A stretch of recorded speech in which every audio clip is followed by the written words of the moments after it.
Hey everybody. My camera, I think, is being very jumpy. So I might have to switch to my other camera. Welcome. I'm so excited to be here. Let me know. I know there's only a few people on here. If put jumpy in the comments if my camera's super jumpy or if it looks good, tell me. It's really jumpy on my end. So I want to be able to come across clearly so I can switch cameras if I need to. Go ahead and let me know in the comments. I hope that you guys are doing well. Today, we're going to talk about overcoming procrastination, which is something that I'm really good at doing. Not the overcoming part, the procrastination part. But there's some tools that I've come up with over the past few years that have really helped me overcome some of my procrastination issues. So go ahead and let me know in the comments, guys, if my camera's super jumpy. um I think it's taken a second for your guys' comments to come through. If I look good, if I'm jumpy, if I need to switch cameras. Hello, welcome. Let me know where you guys are coming from. I'm in Missouri, if you guys don't know. Looks good. Okay, everyone's saying cool. A little jumpy. Okay. Let me just go ahead and switch cameras. Just it's not gonna look as good, but we'll have more fun. It'll be a little better, I think. Sorry, guys. Housekeeping. All right. What do we think of this? It's not as good, but oh, that looks like it's still jumpy too. Okay, well, we're just gonna run with it. As long as you guys can hear me okay, that's honestly what matters. So as long as you can hear me fine, we'll just go with it. And then we will oh, that's awesome. You guys are already saying some really good stuff in the comments about procrastination. All right, let's jump in. I'm going to share screens. That way you don't have to look at my jumpy camera as much. And we're just going to dive right in. By the way, your camera's a little jumpy. Yes. Okay. Everyone can hear me good though. Yes. My camera, that's true. My camera is procrastinating. Like, come on, camera. All right. So you guys just, in fact, well, no, I'll keep it on here. Look at the presentation. Don't look at my face. I'm not here. I'm not here. Okay. Awesome. Well, oh, Marla, you're watching from St. Louis. That's so awesome. So I need to come up to St. Louis sometime soon. We used to do live, like in-person events all the time, and I'm ready to get back to them. I'm like, I feel like we could do like some small coffee shop meetups. If you guys are in for that, let me know in the comments because I'm going to be visiting, a few. I'm always in Kansas City, St. Louis. I'll be going to Vegas in February. We're looking at maybe going to either Texas or Florida, maybe over the holiday. So I'm traveling all the time. So I would love to start doing little in-person meetups again because I miss you guys. I want to hug your faces. Yeah, let me know if you'd be down for like an in-person networking event. I'm trying to kind of feel the vibe. Like, are people cool with that without getting into like too much debate about things? Like, I want to come hug your necks. So, yeah, let's plan some meetups again. All right, let's go ahead and jump into this because I know the reason you guys are here is to hang out with me, but also to talk about procrastination. So, overcoming procrastination. That's what we're going to be talking about today. If you don't know me, hi, I'm Abby Ashley, the jumpy girl on the camera. I'm the founder of the Virtual Savvy, and we teach people how to start their own virtual assistant businesses from scratch. And that's why you guys are here. And I hope that you are taking in all this information, especially procrastination, going in saying, man, what is it that I can do to actually achieve my goals and not procrastinate them in 2022? Okay, so before we jump in, I want to know who has entered the giveaway so far. The ultimate virtual assistants giveaway is going on right now. You can go to thevirtualsavvy.com/win.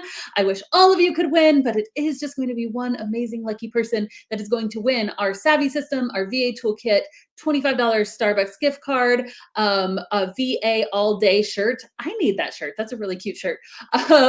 As well as some other awesome swag. So if you guys have already entered, let me know and make sure that you share it because in the past when we've done these, the people who have shared the most end up being the people that win. We randomly draw it, but you get more entries for sharing. So people will literally like have hundreds or thousands of shares and we're like, whoa, okay, you definitely increased your chances. So You can go to thevirtualsavvy.com/win and it'll give you your sharing link if you've already entered. Okay.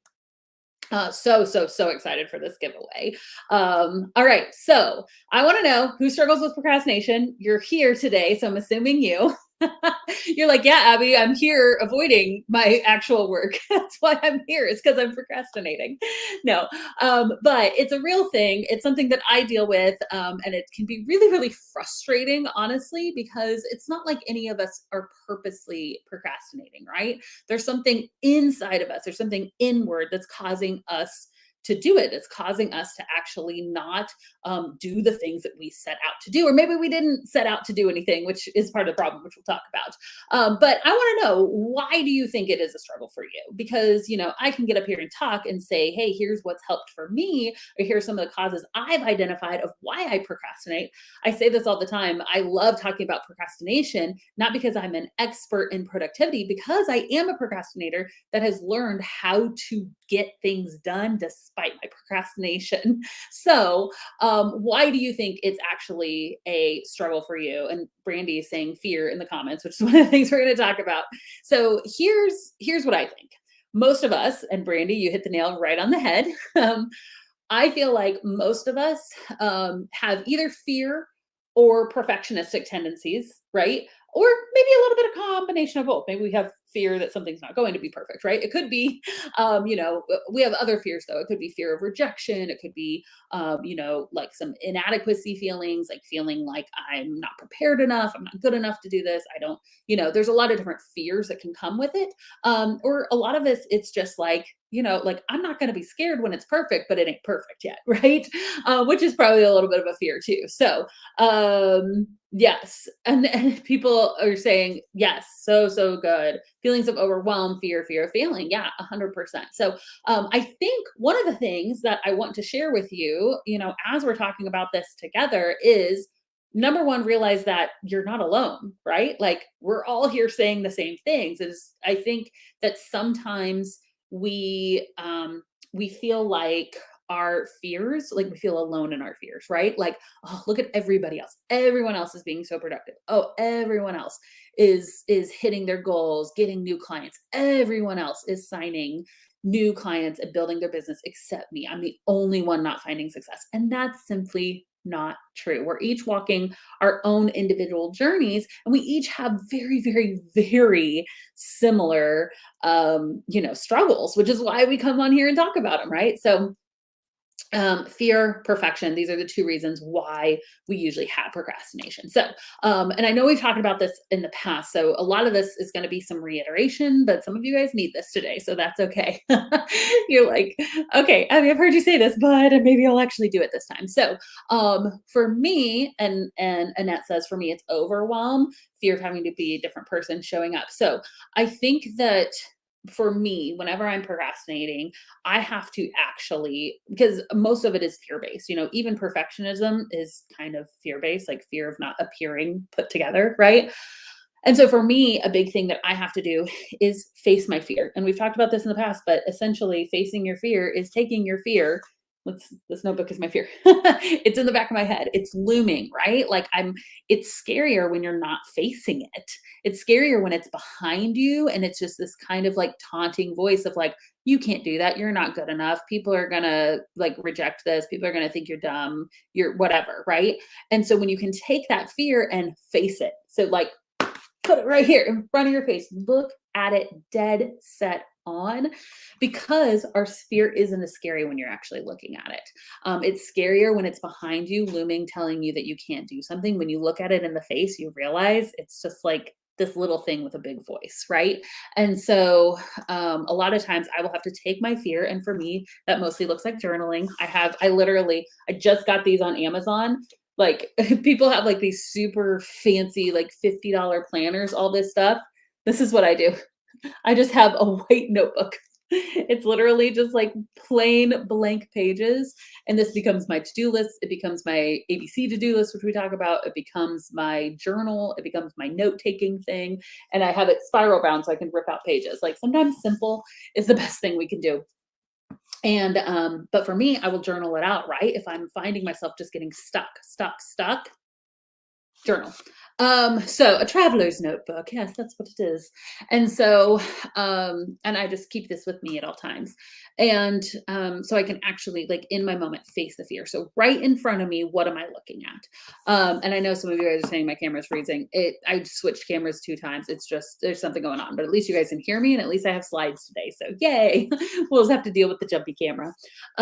So yeah, I think that facing our fear, looking at it dead on, and not just so if you can, say what your fear is, write it actually down, then you can combat it with truth, right? This is what my fear is telling me. And a lot of times our fear is our feelings, like I'm feeling like this is going to happen. You can face it with truth, which is facts, right? So face your fear with facts. Actually look at it. What am I doing? What are my feelings about this? But what is the fact of the matter, right? And the fact may be, okay, maybe somebody will look down on me. Maybe somebody will ridicule me. Maybe somebody will, not approve of what I'm doing. Maybe that is a fact. Maybe it's not just feeling. Sometimes it's feeling, sometimes it actually is fact. But at the end of the day, like, it's freaking worth it, right? Like, it's worth somebody saying that's a dumb idea for me 2 years later to prove them wrong and make more money than them. Hey, I'm just saying. So, okay, so face your fear, write it out, facts. Okay, we're gonna face those feelings with facts, face your fear. Next, perfection, right? So, perfection, oh, I so believe this. Way to go. This bump, Winston Churchill. Perfection is the enemy of progress. Um, and this, I've just found this so true in my life. It's why one of our core values here at the Virtual Savvy is action over perfection. We talk about it all the time, is that just take action, you guys. Do something. I'm even finding this in like my like workouts and stuff. There are days, so we've been like lifting weights and stuff for over a year, and there are days I don't freaking want to do it, right? But if I can just get out and just say, like, all I'm gonna do, like, all I'm gonna do is just go out to my, so we have like a little treadmill in our garage. We have like a very, you know, low key gym in our garage. And sometimes I'm just like, I'm just gonna get out there and just like walk for 10 minutes as slow as I freaking can, you know? And I'm like, let me just do the least common denominator thing, but just actually doing something. That action usually will create more action. Sometimes it does, sometimes it doesn't, right? But just sometimes just doing, we were talking about that, and we'll talk about it some more, the 3-minute rule, right? Like, I don't want to do this thing. I don't want to do this thing. I don't want to do this thing. What is the smallest action I could take on it? Like, okay, I don't want to work out. I don't want to work out. I don't want to work out. Could I just go walk on the treadmill for 3 minutes? Like, if that's all I do, right? It's some kind of action. And usually once I'm out there, I'll get into a show or something, and it's like 10, 15, 20 minutes and it's fine. So like, what's the smallest action? Yes, because that momentum, right? And so if you're really like, name something, even in the comments, you guys, like, name something that you're procrastinating on right now. I want to know. Let's do like some action right now, action over perfection. Something that you have been procrastinating on because it has to be perfect. Is it naming your business? Is it your logo? Is it legalities? Is it choosing your service? Is it actually announcing your business to people, right? Is it sending that email? Is it, signing up for that networking event? What is the thing that you are procrastinating on? Networking, rebranding. Okay.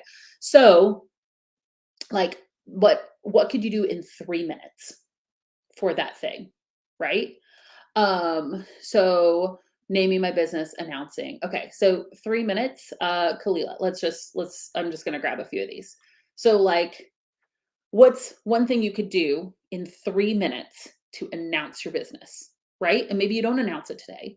What if you wrote the post today to announce it? Like, you wrote what you're going to say, right? Or you bullet point an action plan, and that's all you did today, right?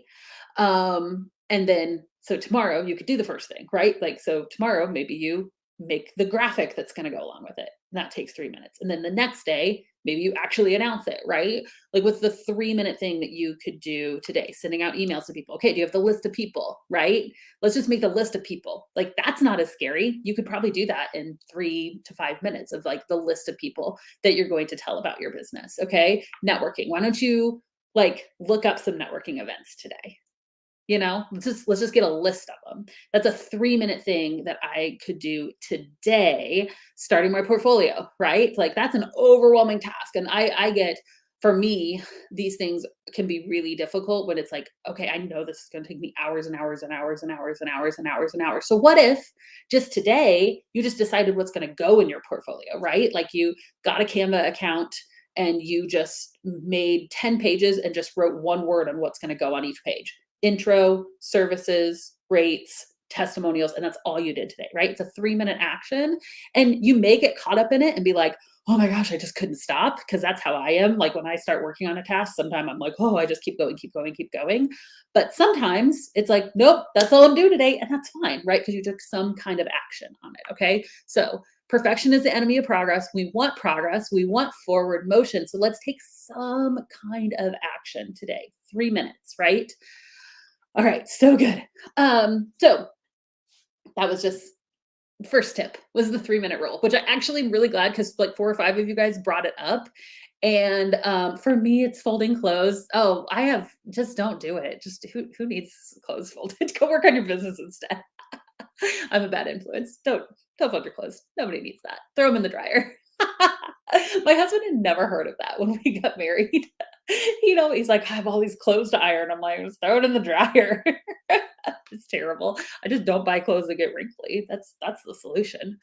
Okay, so I'm so glad you guys brought up the 3-minute rule, because honestly, I didn't include that in my presentation, and that's like such a good one. So I'm glad we took some time talking about that. Okay. Here's some other things that have helped me, right? And you guys can screenshot this. I literally have had this in different times in my life, like posted on post-it notes. The best way to overcome overwhelm is with a plan. And I believe this so thoroughly. Like that's why I have my notebook, right? I love lists. I love checklists. I love making checklists more than I love doing the thing by far. So one of the things that you can do is um, is actually come up with a plan, right? And so most of the time, and my husband and I'm the queen of coming up with plans, and he can get overwhelmed really easy, honestly. And most of the time when he's overwhelmed, it's like with tasks, not like emotionally, but like task wise, he can get overwhelmed.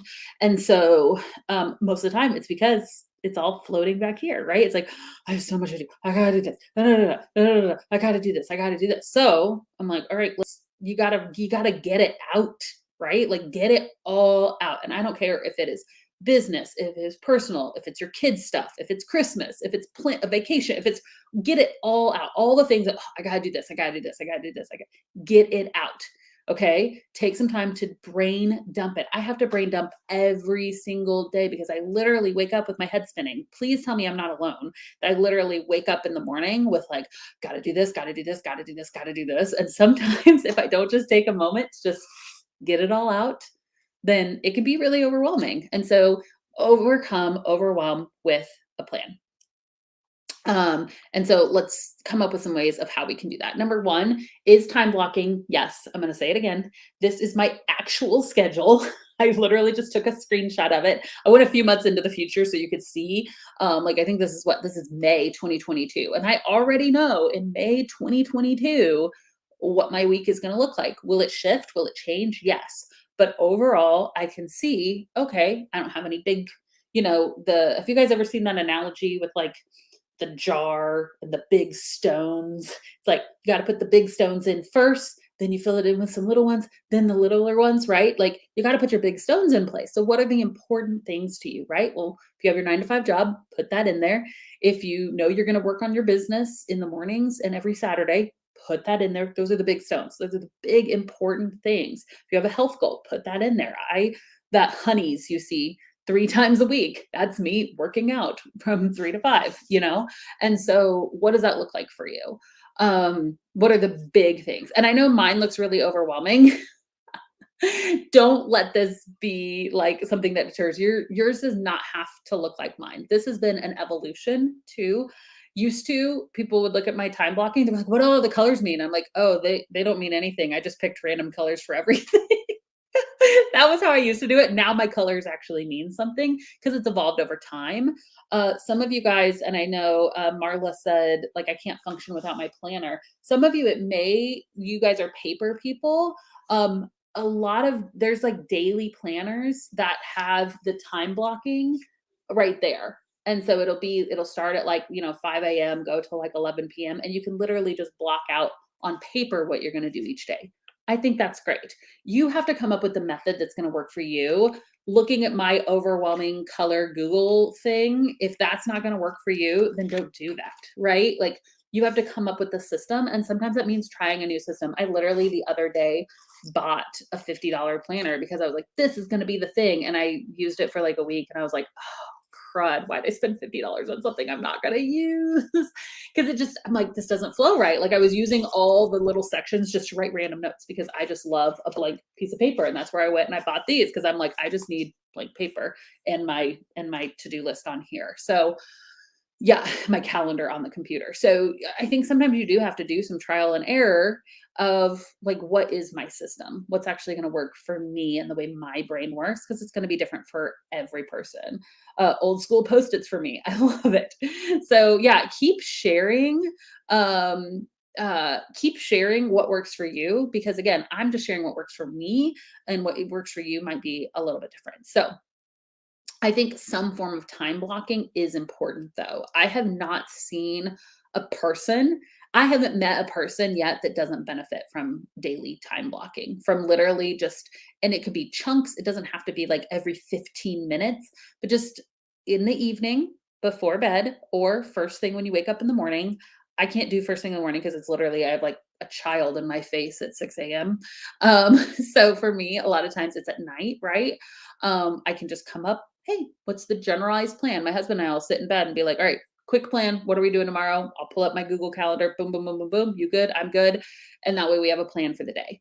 Because it's just, again, we fight overwhelm with a plan. And if you guys notice this, if you have a plan for the day, even if everything doesn't go according to plan, but if you kind of just know generally, okay, here's what's going to happen, it's a lot less overwhelming, right?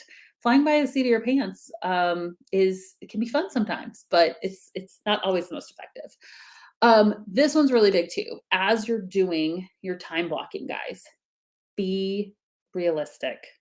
Okay, I'm gonna get on my soapbox here for a second. Most of us are mad at ourselves, or we feel guilty for not getting enough done. Like, I can't keep up. I can't get enough done. I'm not progressing in my business fast enough. I'm not being a good enough mom, a good enough wife, a good enough whatever. I'm not doing enough. Most of us feel that way because we're honestly just expecting too much out of ourselves.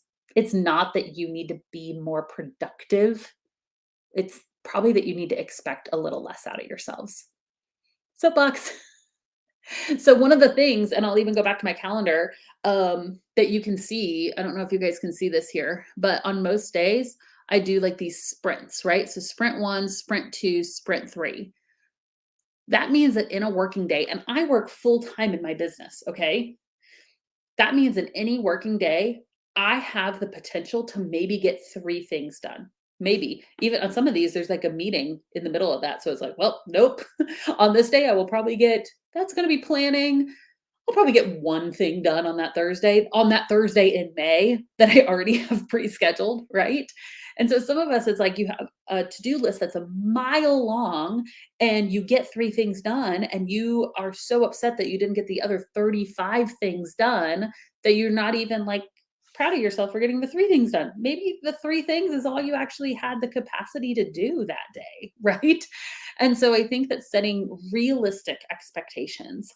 My husband's an Enneagram 3. He's calling me right now. I should be like, hey, babe, didn't check the calendar. I'm on a live. Um, so um, a lot of entrepreneurs are Enneagram 3s. If you haven't looked up the Enneagram, it's an amazing test, personality test. There's a lot of 3s are achievers, right? I'm an Enneagram 7, but I scored really, really high on the 3 also. Like, I'm a 7.3. But like, one of the things that 3s, one of like the affirmations 3s are supposed to say over and over to themselves is, I have realistic expectations of myself and others. Ooh, does that just get somebody? I have realistic expectations of myself and others.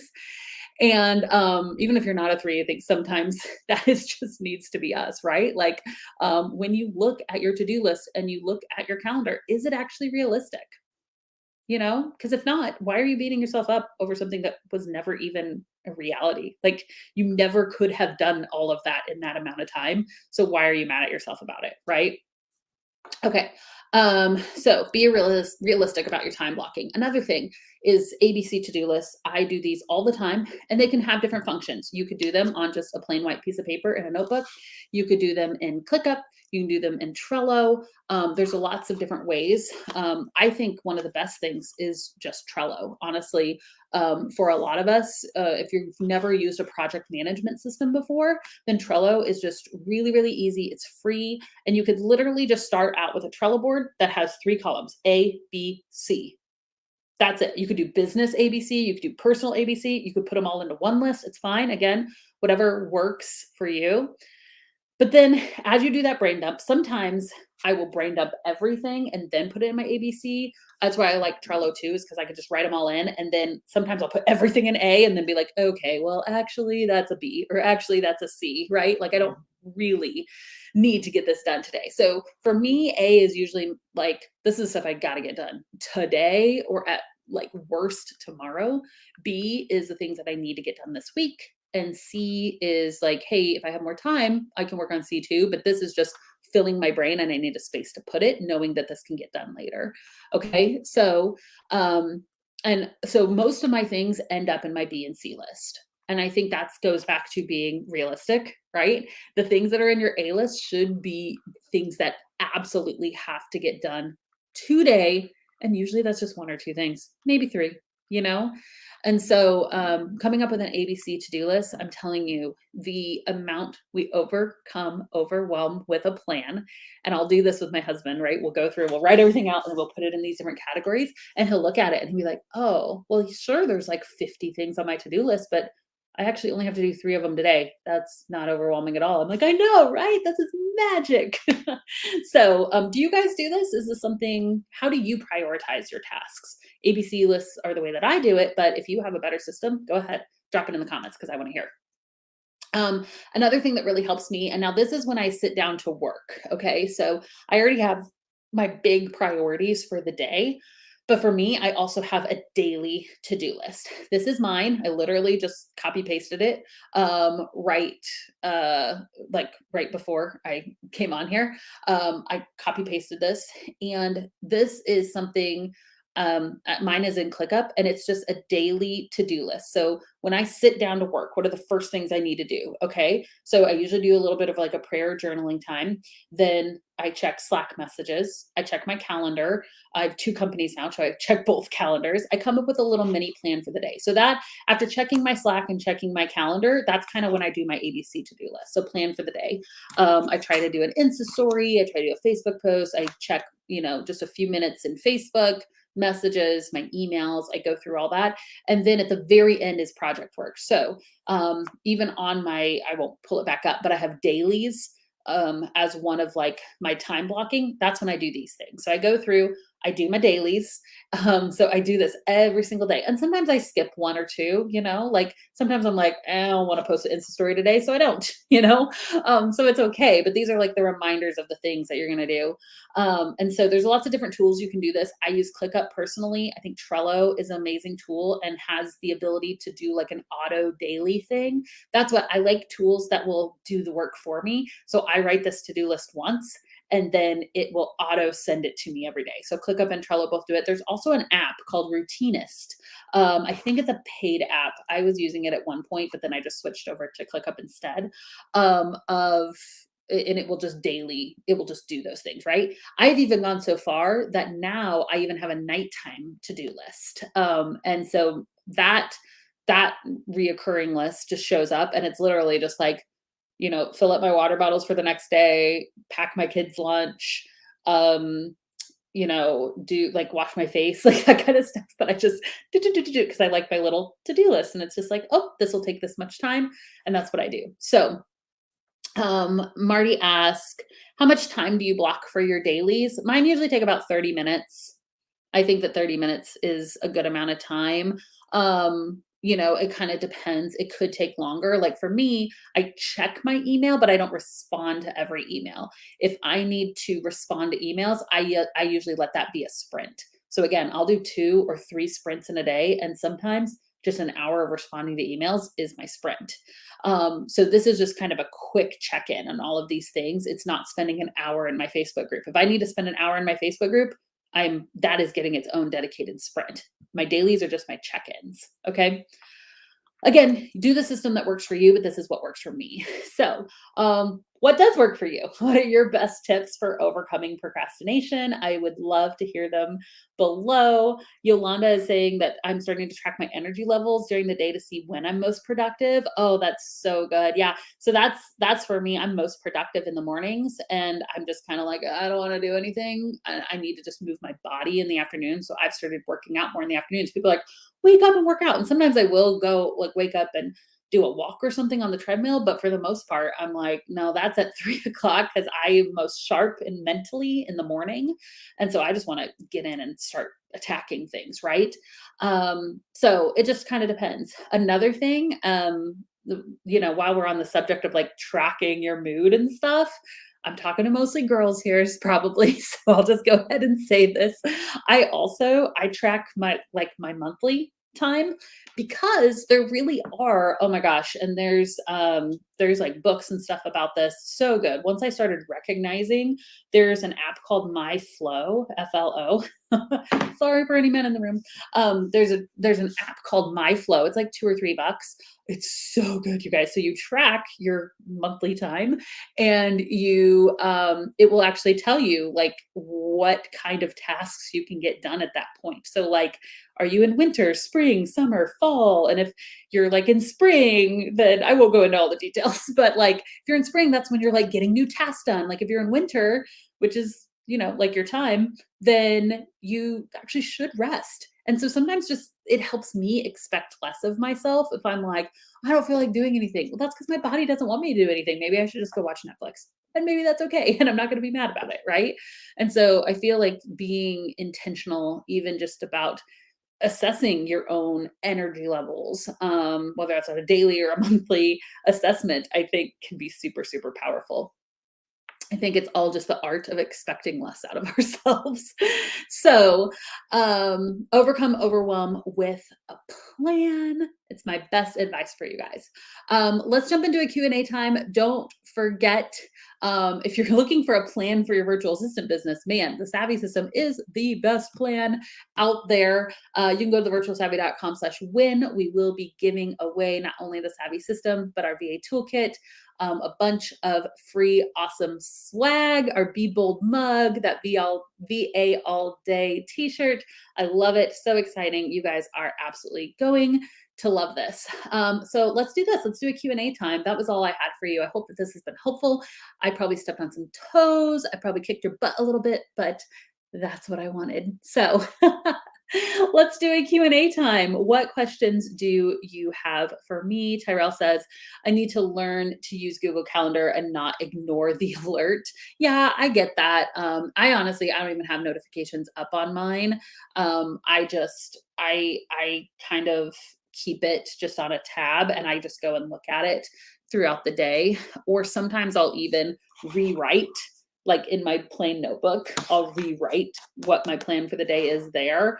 Just because if I'm in the flow and I'm working on something, shoot, maybe I don't need to stop working on it. Oh, now I just don't even have a camera. I don't know what's up with my camera today. It must be a StreamYard thing since it was, yeah, that's funny. Sorry, guys, no camera. Let me try my other one. Go ahead and be dropping your questions below. Oh, do we have a camera? Hey, it's still going to be jumpy, but that's fine. Okay, some good questions coming up here. Do you recommend any certifications or any I should get prior to being a VA? So you don't need a certification to be a virtual assistant. There are some that are popping up. I'm not going to lie. Any certification that's out there is literally like People just came up with curriculum, put a test to it, and made their own certification. So we're actually planning to do one. We're hoping within the next year that we have a certification because people are asking for one. But we have made a promise that we're not going to do a certification unless it really, really, really means something. So we're like coming up with like super rigorous testing and things like that. But you don't, I mean, even our certification, we'll tell people you can get it and it'll look awesome, but you don't need it, right? Like people like I was a successful VA, all of our students are successful VAs without a certification. So what I would recommend more than a certification is just a roadmap. So that I love online courses. Um, and you can go to, if you want, if you're looking for a good roadmap, we have this free webinar, thevirtualsavvy.com/BBO. That's going to give you a little bit of a roadmap of like what needs to happen in my business. We also have a checklist. We talked about we love checklists. This checklist is a really good thing too. So more than a certification, you just need a plan, right? You overwhelm with a plan. So what's your plan for starting your business? And if you can accomplish that plan successfully, you're going to have a thriving business. Great question. Talk about portfolios. Okay, Amy, I'll talk about portfolios. I'm a huge fan of having a portfolio for your business. So, what that is like a PDF. I always create ours inside of Canva, and it's just a few pages that just describes your services, right? So, I usually have a cover page, a letter about yourself, right? Like here's, who I am, some fun personal facts. Go ahead and list out your services, list out your packages. If you have examples of your work, so if you create Pinterest images or websites, make sure you have like some images in there of what you do. Testimonials are awesome. And then like here's your next steps. So I love the reason why I love portfolios is because it goes along with our action over perfection theme. A website is generally 10 times more involved than creating a portfolio, right? Portfolio is like 5 simple Canva pages, where a website can be a big ordeal. Now, some of you are like, I can throw together a website in a day. Okay, then skip the portfolio, just do a website. Like you don't need a portfolio, but for a lot of us, it's just something that you can get out and get out there faster. That's my goal for you guys, is that you guys get to marketing as fast as possible, because the faster you can get that marketing ball rolling, the more quickly you're going to see success. If you spend 6 months working on your business and never tell a soul because you're still trying to tweak that website, you're going to be like, I've been working on my business 6 months and I don't have any clients. Yeah, because you haven't told anyone about your business, right? So my goal is just to get you out there telling people about your business as fast as possible, which is why I recommend doing a portfolio before you do a website. Um, let's see here. Yep, if a non-Savvy system student wins the giveaway, they'll be given lifetime access to the Savvy system. Look at Tiffany wearing our Be Bold shirt. So good. The link again, let me pull that up for the giveaway. It's thevirtualsavvy.com/win. Yeah, make sure that you enter, guys, and share it. The more you share, the more chances you get. Yeah. Do you have a virtual project manager model like your VA model? So we don't necessarily teach project management as a service. I would honestly look into if that's kind of what you enjoy doing is project management. Two names I'm going to give you. One is Natalie Gingrich and one is Sarah Noked. They both have awesome programs. One is teaching you how to be an OBM, an online business manager. One is uh, teaching you how to be a DOO, a director of operations. And if you are a project management and you like managing people, also not just projects, but also people, both of those, they have their own certifications and they're really good at what they do. So tell them I sent you. But yeah, they're amazing people that I would recommend their programs. You could also start off as a VA. We have a lot of people who they go through my program first. They start out kind of with general admin. And after they've been doing that for a while, they're like, oh, I think now I want to like transition into being an OBM or a DOO. And then they'll go on to Natalie or Sarah's programs. So those are both really, really, I recommend them highly. Yep. Yep. It's so easy, Anthony, to get tunnel vision for sure. Okay. Well, I think that's All I have, oh, I see one more question down there. This is such a big question, and thank you for posting it. Honestly, my biggest recommendation is going to go and be to do this BBO webinar. It's because I could talk a whole hour and a half on how to get started, what to do, how to market. That is all in this webinar. Okay. So go to thevirtualsavvy.com/BBO if you're kind of looking for those next steps on what to do. It's a really, really great webinar. And then don't forget to go to thevirtualsavvy.com/win in order to enter the giveaway. Okay, guys, thank you so much. I hope that you have an awesome rest of the day.